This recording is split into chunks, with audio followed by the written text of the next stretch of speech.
സാധാരണ വിശ്വാസികളായ മനുഷ്യർക്ക് ദൈവത്തെയെങ്കിലും പേടിയുണ്ടാകും. എന്നാൽ ഇക്കാലത്ത് ദൈവത്തെ പോലും കൊള്ളയടിക്കുന്നവരെ കാണാം. ശബരിമല ക്ഷേത്ര ഭണ്ഡാരത്തിൽ നിന്ന് 2 ദേവസ്വം ജീവനക്കാർ വിദേശ കറൻസികളും സ്വർണവും മോഷ്ടിച്ച രീതിയെക്കുറിച്ച് അറിയണം.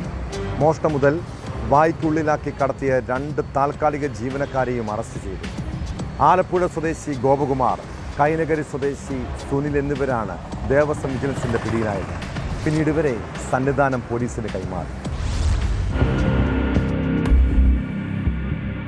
താൽക്കാലിക ജീവനക്കാരായ ആലപ്പുഴ കൊടുപ്പുന്ന മനയിൽ വീട്ടിൽ MG ഗോപകുമാർ, കൈനകരി നാലുപുരയ്ക്കൽ സുനിൽജി നായർ എന്നിവരാണ് ദേവസ്വം വിജിലൻസിന്റെ പിടിയിലായത്.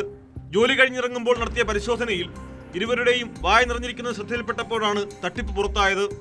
വിദേശ കറൻസികളിൽ കോട്ടിംഗ് ഉള്ളതിനാൽ വായിലിട്ടാലും കേടാകില്ല. അതാണ് പ്രതികൾ പ്രയോജനപ്പെടുത്തിയത്. ഗോപകുമാറിൽ നിന്ന് മലേഷ്യൻ കറൻസിയും സുനിൽ നിന്ന് യൂറോ, കനേഡിയൻ UAE കറൻസികളുമാണ് കണ്ടെടുത്തത്.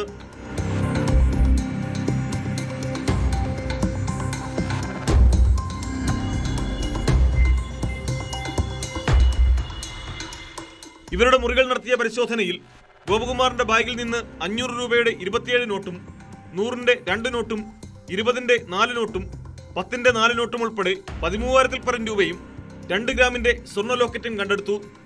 സുനിൽജി നായരുടെ ബാഗിൽ നിന്ന് 500 രൂപയുടെ 50 നോട്ടും 17 വിദേശ കറൻസികളും അടക്കം 25,000 രൂപ കണ്ടെടുത്തതായും വിജിലൻസ് അറിയിച്ചു. സന്നിധാനത്ത് നിന്ന് തുടർച്ചയായി പണം അയച്ചിരുന്ന ദേവസ്വം ജീവനക്കാരുടെ പട്ടിക തപാൽ ഓഫീസിനോടും ബാങ്കുകളോടും വിജിലൻസ് ആവശ്യപ്പെട്ടിട്ടുണ്ട്. ഇത്രയേറെ പണം സന്നിധാനത്ത് വെച്ച് ഇവർക്ക് ലഭിച്ചത് എങ്ങനെയെന്നറിയാനായി ചോദ്യം ചെയ്യാനാണ് തീരുമാനം.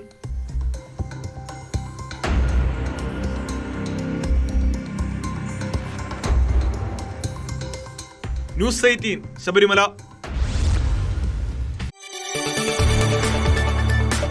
കൂടുതൽ വാർത്തകൾക്ക് news 18 Keralam YouTube channel subscribe ചെയ്യുക.